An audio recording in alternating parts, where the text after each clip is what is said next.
Je vais faire brièvement allusion, je ne suis pas un expert, je ne suis pas chargé de la conférence là, mais je vais vous renvoyer à ce que vous connaissez bien, puis après on va s'interroger ensemble sur tous ces concepts que nous connaissons maintenant depuis de nombreuses années et dont nous avons bénéficié de l'expérience, si je puis dire, successivement, à partir d'un décret du 15 mai 2007 qui fixait le contenu du cahier des charges pour l'évaluation des activités, de la qualité des prestations des établissements sociaux et médico-sociaux. Il y a là, pas la Bible, mais en tout cas le grand livre, le good book du truc, et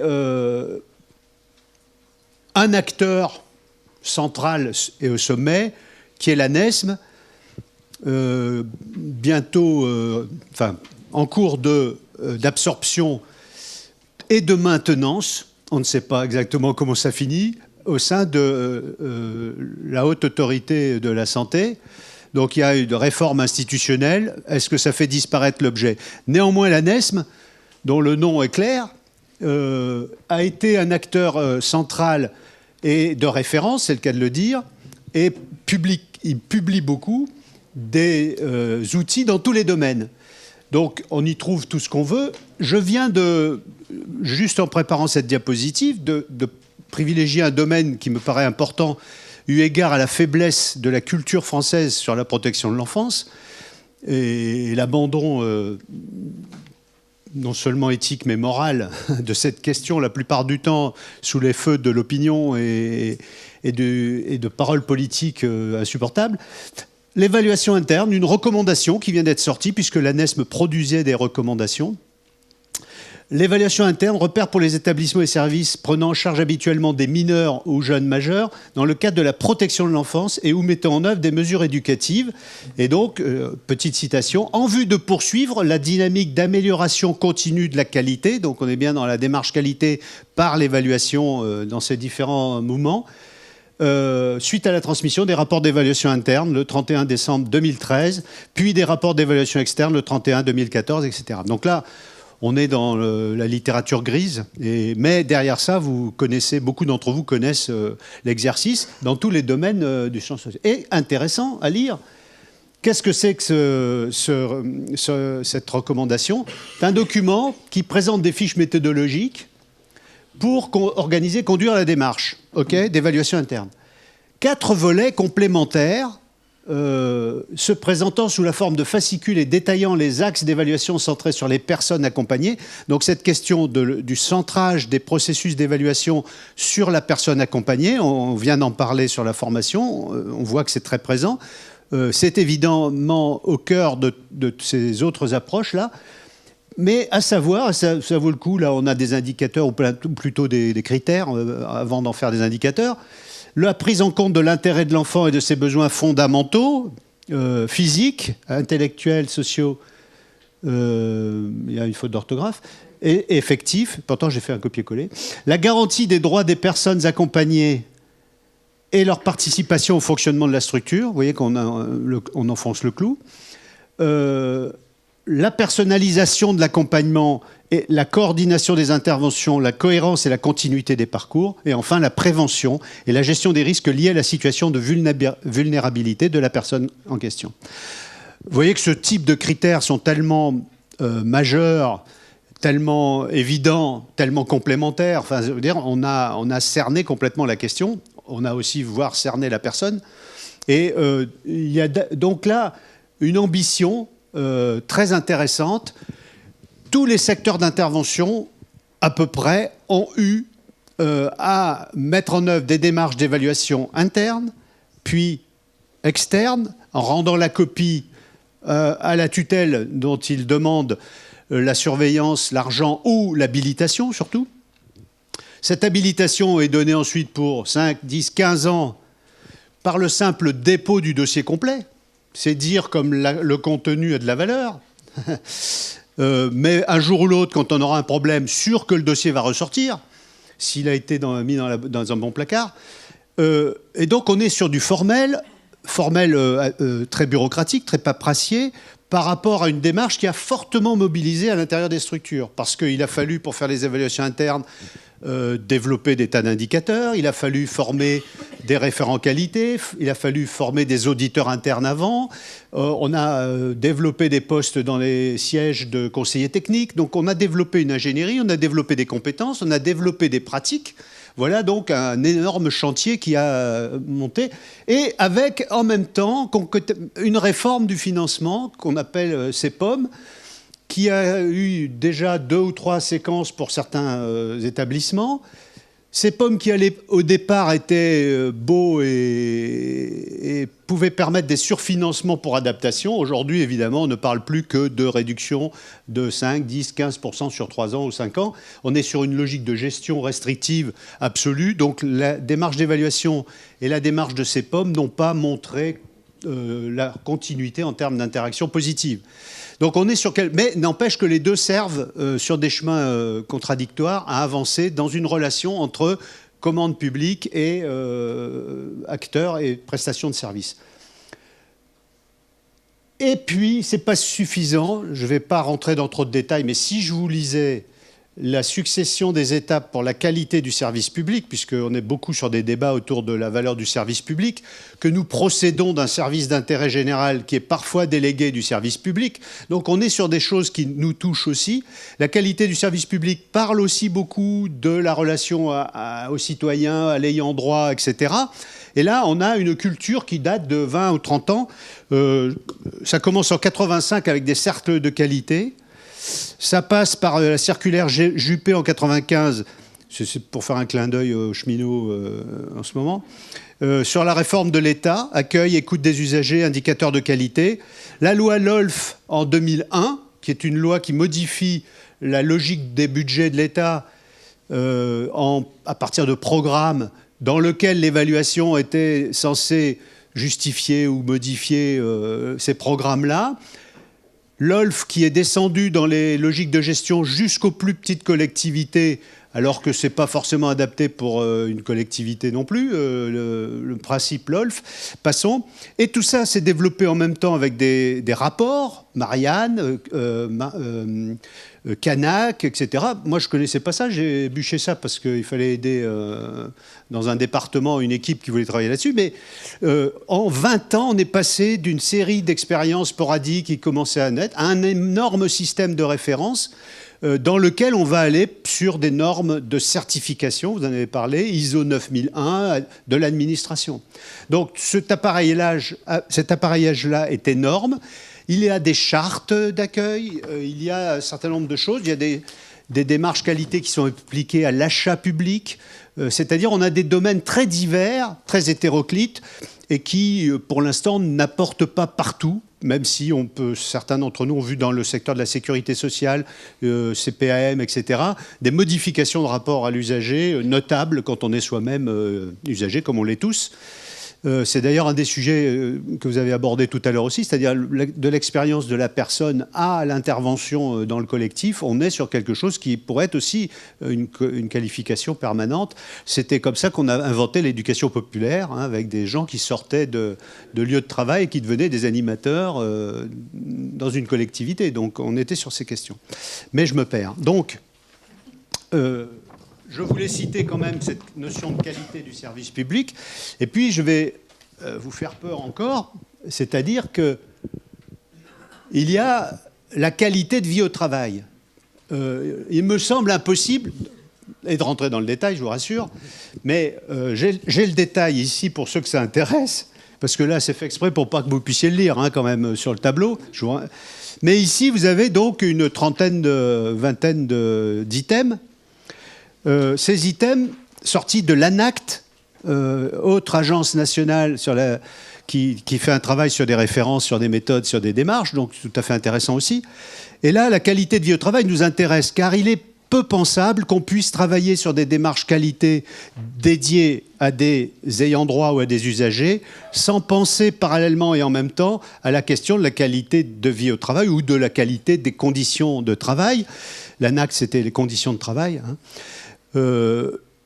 Pourquoi ? Parce que, je veux dire, la participation des personnels, des salariés à un projet associatif, Maurice l'a bien dit, c'est à la fois politique, mais c'est aussi des conditions concrètes qui se travaillent.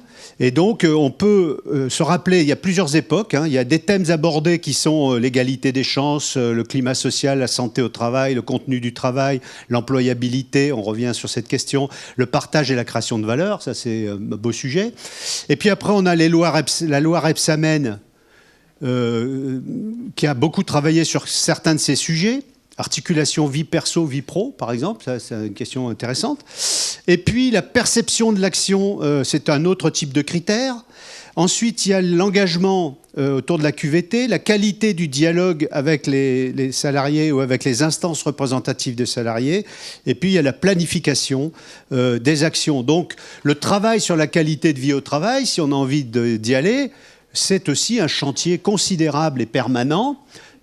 Compliqué, complexe, tout ce qu'on veut. Voilà. Donc c'est pour vous dire que dans le champ des établissements sociaux, je ne voulais pas être didactique, je voulais simplement ouvrir le panorama au maximum pour vous passer la parole. Première question peut-être comme ça, c'est quels sont ceux parmi vous qui avaient mené tout ou partie d'un de ces chantiers dans les dernières années? Est-ce que vous voulez bien lever la main pour savoir si vous avez participé à des démarches qualité de cette nature? Et qui n'a jamais eu affaire à ce genre de démarche dans son secteur de travail ou d'action? Bon. Et il y en a qui sont timides alors, hein, parce que la majorité n'a pas levé la main ni dans un sens ni dans l'autre. Maintenant, finalement, ceux qui ont eu une expérience peuvent peut-être témoigner aussi de leur réaction à ce panorama général, parce que il s'agit après d'avoir rentré dans des détails, mais là on voit bien que tout cet appareil, ces méthodes et ces politiques développant ces méthodes sous des formes de conseils d'abord, puis d'exigences ensuite dans un cadre relationnel ou dans un cadre contractuel, sont quand même dans notre panorama une nouveauté dans notre expérience individuelle. Comment avez-vous suivi ça ? Quels ont été les principaux freins ou l'opportunité que vous y avez trouvée pour mener à bien votre projet? Oui, Hakim Galil, formateur consultant. Moi, je voudrais revenir à partir des éléments que vous exposez sur la question de la norme qualité. Et je pense qu'elle n'est pas moindre aujourd'hui, puisque un certain type de norme, me semble-t-il, est en train de tranquillement coloniser nos esprits. Commençons par l'ANESM que vous avez évoqué. L'ANESM produit un certain nombre de normes et conformément au décret de 2007, qui est un décret que je trouve particulièrement intéressant en termes de contenu, de sens, et notamment de sens qui peut conduire à des pratiques coopératives, lorsqu'on regarde ce décret, il est indiqué de manière extrêmement claire dans toutes les dispositions que chaque recommandation n'est rien d'autre qu'une norme à laquelle nous devons nous référer. Donc c'est une norme qui sert de repère. Aujourd'hui, je crois, dans nos établissements sociaux, médico-sociaux, dans notre secteur d'activité plus globalement, la norme est subrepticement en train de se substituer à la règle. Et lorsque je vais réaliser des évaluations externes, j'ai dû en réaliser une trentaine ces dernières années, dans les établissements, et que je regarde les dits référentiels d'évaluation externe, qui sont a priori des leviers de qualité, eh bien je m'aperçois, et je ne parle pas que de ceux de Veritas, pour ne pas citer l'organisme, ceux qui contrôlent nos voitures et aussi nos établissements sociaux, médico-sociaux, eh bien je m'aperçois qu'en fait, ça n'est rien d'autre qu'un copier-coller de recommandations que l'on demande aux organisations d'appliquer strictement et que l'on va apprécier, voire juger, à partir d'une norme qui devient une norme imposée. Et je crois qu'il y a lieu aujourd'hui de résister fortement à ce type de pseudo-démarche qualité qui n'en sont pas et qui viennent simplement rendre compte d'une espèce de norme à laquelle on souhaite que l'ensemble des organisations soient modélisées. Moi, j'ai quelques inquiétudes, je ne vous le cache pas, puisque je trouve que les pouvoirs publics instrumentalisent aussi ce type d'évaluation-là et sont plutôt satisfaites d'avoir des rapports qui sont des rapports extrêmement normatifs, mais du mauvais sens du terme normatif. Merci. Voilà un éclairage qui nous intéresse, puisque effectivement, il y a plusieurs usages des critères et des indicateurs, soit dans la façon dont vous en parlez. En même temps, il est clair qu'il y a des questions économiques et de visée d'économie, de contrôle des dépenses, et que encore une fois, ce rapport-là est difficile. Et puis, vous soulignez le fait que c'est une démarche permanente, plutôt qu'une norme établie. Donc on est bien sûr entre une dynamique ou une statique derrière ces questions-là.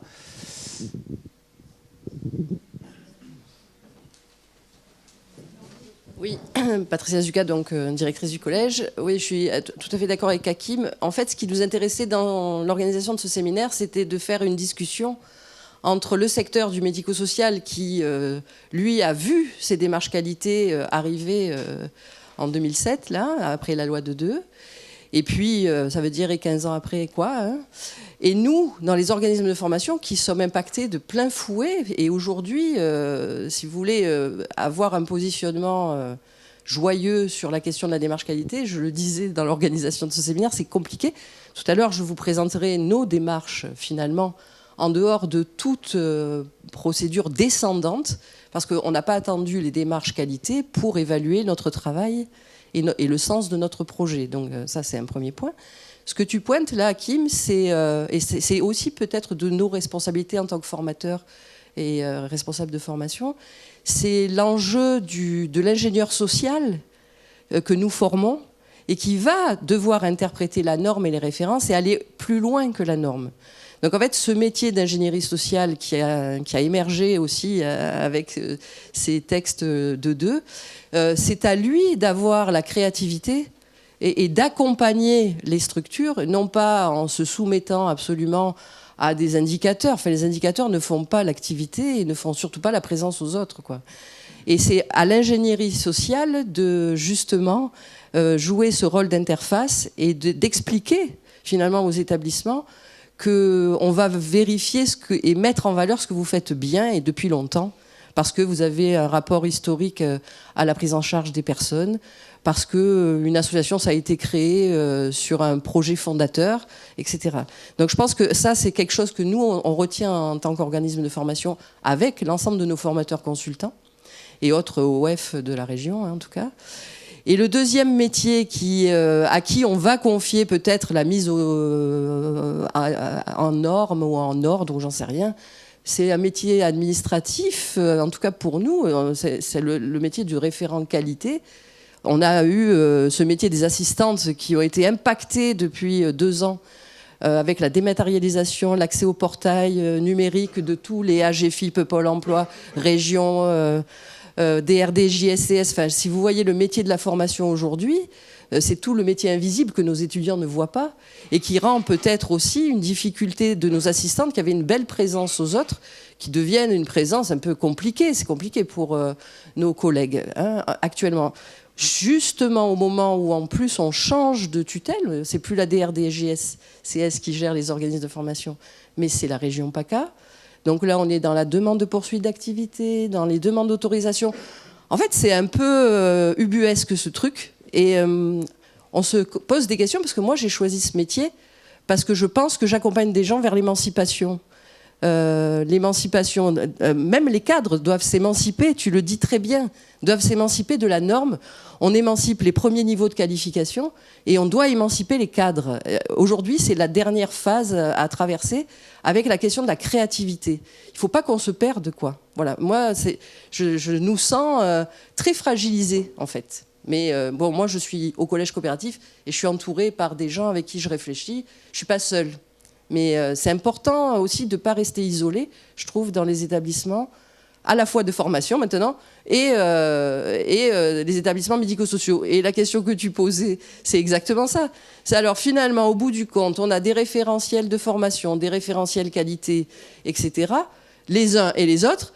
Quid de l'amélioration de la présence à la personne vulnérable? Et qu'est-ce qu'on fait avec les personnes vulnérables, leurs compétences sociales? Comment on met en valeur les potentialités des gens, etc. Bon, excusez-moi, hein, c'était important que je le dise là. Après, je vais rester un peu plus technique parce que, évidemment, hein, je dirige un établissement, il faut qu'il soit autorisé, etc. Bon. Mais je vois 2 métiers là qu'il ne faut pas abandonner, c'est les ingénieurs sociaux et les responsables qualité. Voilà, cela, il faut qu'on travaille ensemble pour améliorer, malgré le référentiel aussi, leur travail et qu'ils accompagnent les autres. Hein, voilà.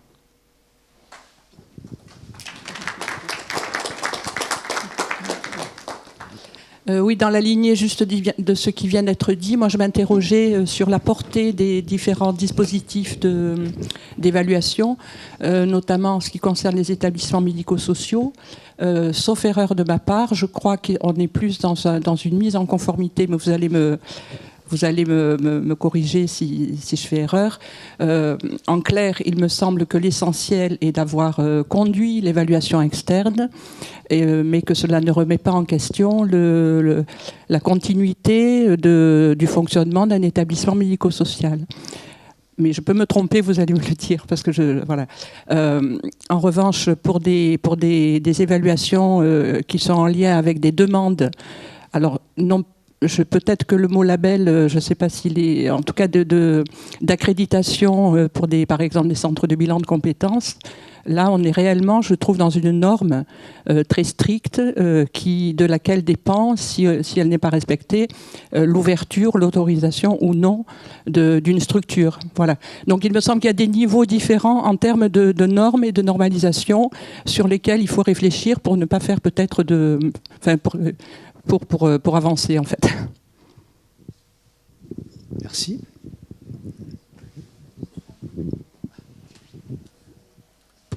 Merci. Oui, deux choses. Une, je n'ai pas oublié votre question de tout à l'heure sur la qualité de vie au travail, et c'est une partie de ma remarque. L'autre partie, c'est la conformité à la norme. Un directeur de structure associative n'est pas un chef d'entreprise. Un conseil d'administration d'une association n'est pas un conseil d'administration du CAC 40. Donc, il y a quelque chose de l'ordre de la vie associative à faire exister dans la norme, mais de ne pas s'y soumettre. Il n'y a aucune obligation à se soumettre à la norme. Les responsables associatifs qui se soumettent à la norme, de manière aussi aiguë que d'appliquer bêtement, sans rien comprendre, une série d'indicateurs, ne sont pas des responsables de structures associatives. J'ai jamais vu un responsable de service public nous faire des remontrances où, je parle à l'association que je dirige, nous poser des difficultés parce qu'on ne répondait pas à un aspect de la norme. Par contre, ce qui va l'intéresser, c'est est-ce qu'on remplit correctement la mission? Est-ce qu'il y a une cohérence entre le projet associatif et les actions de terrain qui sont menées? Est-ce que le public pour lequel on est agréé est bien reçu dans des conditions, etc., etc. Donc, on se rapproche beaucoup plus de la manière dont vous expliquiez l'axe général d'un référentiel et de comment on va vivre un référentiel, observer une tendance, observer un mouvement, plutôt que sur le terrain. En tout cas, moi, j'ai pas vu de dérive dans la commande publique. Maintenant, dans la capacité qu'ont les responsables associatifs à se conformer bêtement, oui, j'ai compris, j'ai vu. Effectivement, ça existe. Je me demande qu'est-ce qui leur passe par la tête. Comment ces directeurs de structure sont-ils formés ? Je me demande comment ça peut exister. Ça me pose vraiment question. Sur la qualité de vie au travail, il y a un lien indéfectible entre la participation des personnes accompagnées et la qualité de vie au travail. C'est même, nous l'avons même un petit peu réfléchi comme vecteur de lutte contre l'usure professionnelle. On sait, quand on regarde les rapports du Bureau international du travail, qu'un des facteurs d'usure au travail les plus prépondérants, c'est la perte de sens. Les acteurs au travail qui sont en perte de sens, qui ne savent plus pourquoi ils sont là et qu'est-ce qu'on leur demande, sont ceux qui sont les plus prédisposés à l'usure. Quand on travaille sur le sens avec les personnes accompagnées, on travaille aussi sur le sens avec les personnes salariées, enfin avec les acteurs et les parties prenantes en général. Et du coup, ça lutte, mais alors vraiment efficacement, contre l'usure au travail et contre le burn-out. Donc c'est un investissement, si on veut parler comme un gestionnaire, c'est vraiment un investissement qui a d'énormes retours bien sûr de remplir la mission de manière éthique, c'est un peu le sujet aussi de la journée, mais effectivement, comme gestionnaire des équipes de travail, il y a une vraie plus-value à travailler comme ça. Bien sûr, c'est pas pour ça qu'on le fait, mais effectivement, il y a des effets non attendus qui sont constatés. Merci. Est-ce que vous avez besoin d'une pause ? Ah, pardon, je ne vous ai pas vu. Alors, une dernière parole avant une petite pause brève. En fait, c'est juste pour rappeler quand même que cette notion de norme, parce que j'entendais bien ce que vous disiez en termes d'émancipation. Enfin, moi, en tout cas, je suis très sensible à ça parce que je trouve que justement, c'est une démarche importante. Mais au départ, c'est quand même de contrôler. Enfin, de contrôler et surtout de protéger voilà, les citoyens, vous disiez, j'aimais bien cette expression, les usagers, enfin, c'est, voilà. Et donc, c'est peut-être tout le challenge, en fait, il consiste vraiment à négocier ça, c'est-à-dire à pas être contre. Et après, le problème, il est quand même des finances. Enfin, moi, j'ai beaucoup travaillé dans la protection des majeurs protégés et je trouvais que les lois, étaient excellentes vraiment en termes de protection. Par contre, après, il n'y avait pas toujours les moyens. Et c'est là que ça pêche. Voilà, mais c'est ce que vous disiez. Un dernier mot ? On aura encore le temps d'intervenir. Non, les 2 ou 3 dernières interventions, enfin celle de Patricia, d'Hervé Su et de Madame, m'amènent quand même à me demander si on est très au clair, nous-mêmes, avec cette question de la norme, tout simplement. J'entends parler à la fois de normes prescrites, de normes réelles, de normes qui conféreraient quasiment à des dispositions légales ou réglementaires. Et je crois qu'on a besoin, il me semble-t-il, parce que c'est important de construire notre propre rapport à cette question-là, pour engager des pratiques coopératives, on a besoin de savoir de quoi il s'agit. Si on se dit qu'un certain nombre de normes qualité ne sont que des repères, je le répète, repères, références, et tant mieux, et effectivement, je rejoins le propos de Madame qui est « nous avons besoin de repères ». Alors, utilisons ces repères, mais à quelle fin ? Dans quel dessein ? Dans un seul, celui d'aller mieux renforcer nos propres normes internes, voire de les mettre en mouvement. Et nos normes internes, c'est un projet associatif, c'est des valeurs, c'est des finalités, ce sont des projets d'organismes de formation ou des projets d'établissement ou de services, etc., etc.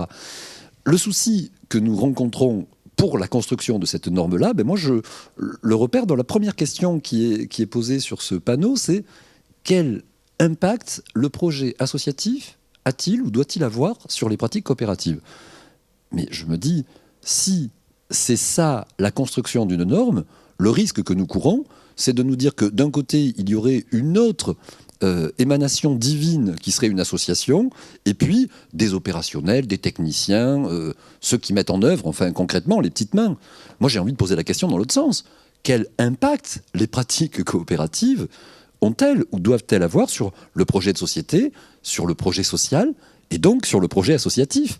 Et cette question-là, je crois que nous avons aussi à la poser, c'est la question négative dans le sens de photo, que nous avons à poser parce que c'est très interactif, la manière dont des administrateurs, des dirigeants associatifs, des bénévoles pensent un projet de société au regard du réel, donc de normes que le réel petit à petit fait émerger à partir de sa connaissance des populations, sa connaissance des modes d'intervention, etc. etc. Voilà. Donc c'était juste avant la pause. C'est bien pour la... Chaque intervention en relance une autre. Donc la pause, vous allez boire du café froid, moi je vous le dis. Alors c'est le président qui clôt le débat. Non. Oui, très, très brièvement. Je pense que le champ de l'action sociale n'est pas... est percuté aussi par l'isomorphisme de la production technique qui impose des normes, etc. Donc, même y compris dans les modes de gestion, dans les modes de gestion et d'organisation, le secteur industriel percute les modèles du secteur industriel percutent nos secteurs. Donc, il y a effectivement je comprends le mot instrumentalisation, etc. Mais ce qui a été dit, quand même, c'est la capacité de créativité dans vos actions et de la capacité de créativité citoyenne qui est au cœur même de l'action sociale. Je pense que c'est ça aussi on n'est pas du tout sur les mêmes objets.